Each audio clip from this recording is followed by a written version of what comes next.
Welcome back, Nerglings. Today we are returning to Warhammer Fantasy Battle, this time with a focus on the Warhammer World, including everything from the Old World to Cathay and Lustria. But before we start, be sure to like, share and subscribe so you don't miss an update. If you fancy switching on notifications too, that would be spiffing. The Warhammer World. This section of the book introduces the background behind Warhammer Fantasy Battle. We shall be looking at the history and geography of the Warhammer world, as well as discussing some of the ways in which we have developed the world to meet our gaming needs. Like our own planet, the Warhammer world is a fairly large place. Its history and geography are equally extensive and no less involved. It would be foolish of us to try to write a complete description of the entire planet, because there simply isn't room in this book. Instead, we shall take an overview of the whole world, concentrating on one area in particular. This is the Old World, an area very much like late medieval Europe. Suffice to say, fully intend to expand the concept of Warhammer to include the entire world, and several supplements are already in preparation. But why do we need a Warhammer world at all? Isn't it enough to have a set of rules by which to play? Games are always more satisfying when set firmly within the context of a credible society, especially when that society is situated within a carefully detailed world, complete with its own distinctive geography, history and political intrigues. When Warhammer was first conceived, only Spartan details of its geography and history were known. We knew that the elves lived on an island in the west, that the dwarves inhabited underground holds, and that humans built cities and were divided into many nations, much like that of Tolkien's Middle-earth. As we fought successive games and campaigns, GMs revealed many new facts about the world. Gradually, a coherent picture began to emerge as we fought battles over the World's Edge Mountains. We learned of the enmity between dwarves and goblins, and of the fall of the ancient dwarf realms. The dwarves and goblins struggled for possession of the mountain passes, some of which acquired names: Blackfire Pass, Mad Dog Pass, and Black Crag. Warhammer supplements Blood on the Streets and Terror of the Lichmaster further explored the Old World and its human kingdoms. We now had a coherent picture of the Old World and had mapped out its largest nations, although points of detail were often revised or subsequently abandoned. The Warhammer world had evolved to a point whereby we were able to describe its general history, geography, patterns of settlement, and inhabitants for our Warhammer Fantasy roleplay game. The Warhammer world presented here is the same world described in the Warhammer Fantasy roleplay book. This world shares our own universe, although it is not our world either in its past or future. The description given here concentrates on material of special relevance to large-scale battles. It does not include much of the special detail given in Warhammer Fantasy roleplay, such as the religions and cultural idiosyncrasies of the various human nations. As the two games share the same world, players will find no difficulty in fighting battles as part of their role-playing campaigns. The cosmic background of the Warhammer world begins with the story of the cosmos itself, and with the ancient race that first explored it. They were called the Slan, a race of highly intelligent amphibian creatures that evolved millions of years ago. Of their home world, nothing is known, but it must have undergone substantial changes over the ensuing eons. In all probability, it has long since ceased to exist. This unimaginably ancient race spread throughout the entire galaxy, discovering many strange secrets and harnessing the unseen powers of the multiverse. One of their greatest achievements was the creation of spatial gateways between the worlds, facilitating rapid travel over vast distances of space. Spatial gateways or warp gates were constructed near habitable planets, looking very much like huge black holes against the firmament. On entering a warp gate, Slan spacecraft were plunged into the unknown realms of another dimension. A dimension whose substance comprised matter and energy in an unformed state. This was the dimension of warp space, known now as Chaos. Through this sea of disassociated matter, the spacecraft of the Slan rode the swirling currents within its depths. So it was that the Slan conquered the vastness of space and mastered the primeval galaxy. Having gained access to warp space, the Slan also gained access to all points of the universe and to other undreamt of aspects of the multiverse. By drawing strange powers through warp space, the Slan were able to colonize and transform countless planets. They learned how to shift the orbits of worlds relative to their suns, how to shape continents, and create conditions suitable for life. The Slan evolved a standard form of global hydrostatic control by means of continental alignment. As a result of their efforts, many of their worlds share a basically similar overall geography. A fact which continues to disturb intelligent spacefaring races to this day. On many worlds the Slan discovered living creatures. Some of these creatures became the subjects of genetic experiments. Newly created worlds became home to the offspring of these engineered creatures. Other worlds were found to have evolved life forms which were dangerous or displeasing. Creatures which were subsequently destroyed or altered to make them more useful. By this means, the Slan created many of the galaxy's habitable worlds and seeded the galaxy with the ancestors of men and other humanoids. The fall of the ancient civilization of the Slan happened, as far as can be ascertained, simultaneously throughout the galaxy. Suddenly they abandoned almost all of their worlds, their warp gates fell into disuse, and their lofty achievements were forgotten.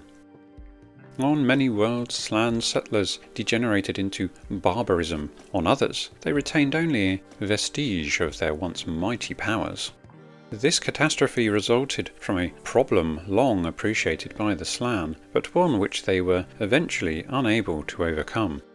With the existence within the dimension of chaos of powerful, malignant intelligences.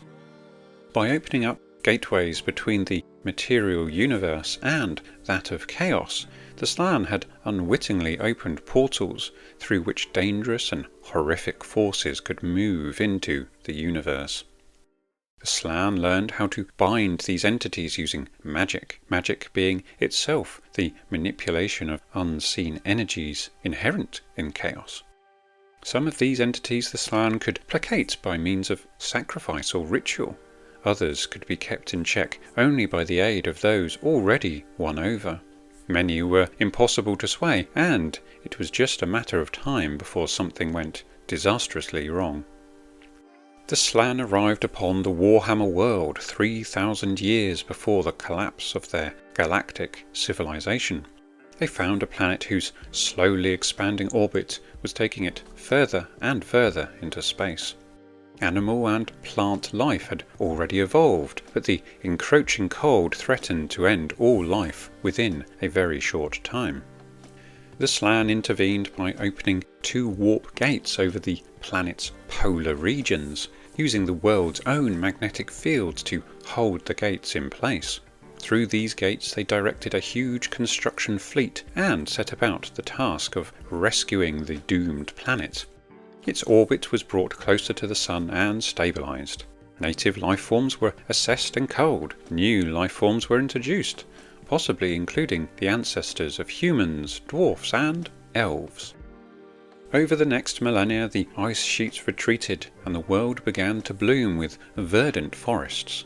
The Slan kept a close eye on their creation, building a number of cities throughout the world, the principal of which was situated in the western continent.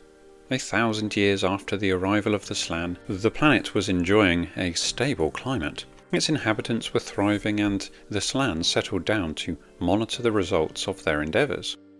Over the following millennia, the Slan encouraged the development of intelligent life, much as we ourselves may tend gardens. During their early development, the elves learned much from their teachers, enjoyed a remarkably high level of civilization. Whether because the Slan were dissatisfied in some way with the elven race, or whether their original plan always envisaged a multitude of intelligent races on the world, other creatures were also encouraged towards civilization. The dwarfs were the next to emerge from the primeval darkness of barbarism. Within 2,000 years of the arrival of the Slan, the dwarfs were building primitive holds amongst the World's Edge mountains. The ancestors of humans, however, were still little more than animals, and had yet to leave the jungles and savanna of the equatorial belts. 3,000 years after the Slan created the Warhammer World, their civilization suffered a terrible and irreversible disaster. This cosmic catastrophe affected the Warhammer world in a very direct way. As the warp gates collapsed, what can only be presumed to be beings of pure magic and supernatural intelligence were sucked into the material universe, causing a violent disruption of the etheric plane. The immediate release of raw chaos matter into the world had several immediate effects. The first effect of the collapse was the engulfing of the polar regions in chaotic material. Everything enveloped by the explosion was reduced to its component atomic structure.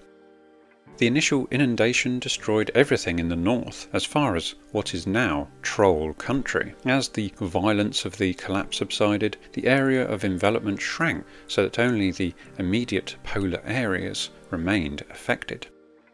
These seething regions of chaos darkness still plague the world today, and are known as the incursions of chaos.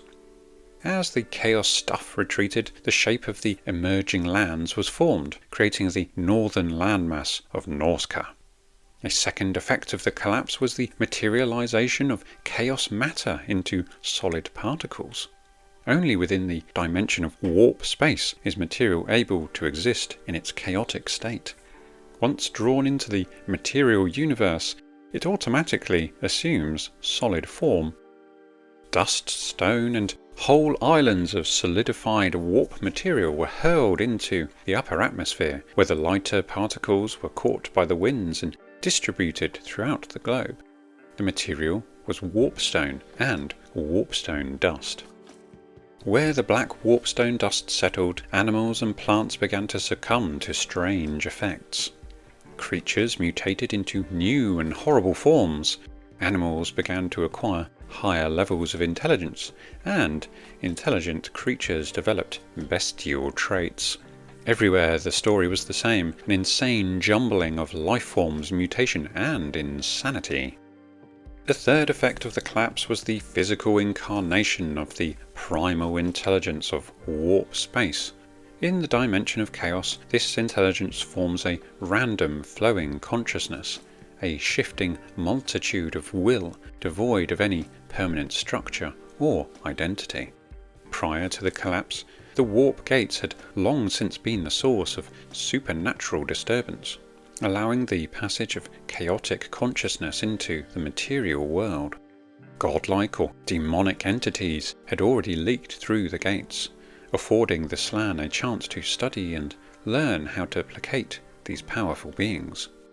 With the collapse of the gates, a far larger influx of conscious matter was released. In the material world, this life force was instantly split into myriad fractions of various sizes. The largest and most powerful fractions were able to draw upon the consciousness of creatures already inhabiting the world, creating themselves in the form of gods and demons.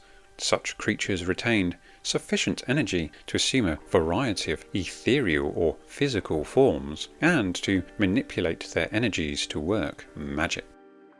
Just as their forms and powers were fixed as they materialized, so their personalities also became more or less fixed. In this way, gods of various alignment were created. As well as these powerful entities, lesser beings were brought into existence.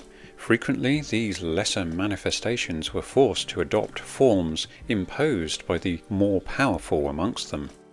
creating a whole pantheon of subservient demons and some independent minor demons too. Finally, the last effect of the warp dust diverted much of the natural life forces, gathering and reabsorbing many of the living creatures into the morass of chaos. This created a new type of creature whose will and life force was derived from living, or once living, creatures, but whose physical form was bound within supernatural form. Creatures of this type are known as the elementals and the undead. So that's it for today. As we've learnt, the Warhammer world is vast, borrowing what it can from European world history, fusing many fantastical tropes and ideas from Lord of the Rings to Elric and beyond. But it is no mere cheap copy of these worlds. Its creation was moulded by the games that were played during its design phase, with stories and great narratives being written up after playtesting, and fused with the world as it was being conceived. This gives it a rich flavour and a depth quite unlike many other fantasy settings that I really do love. I think it's that familiar feeling you get when reading the stories that really keeps you coming back for more. Over the decades, as we well know, this world has grown to be quite expansive indeed. I hope you enjoyed this video as much as I did researching and rereading my battered old copy of Warhammer Fantasy Battle. Anyways, thanks very much for watching, and I'll catch you on the next one.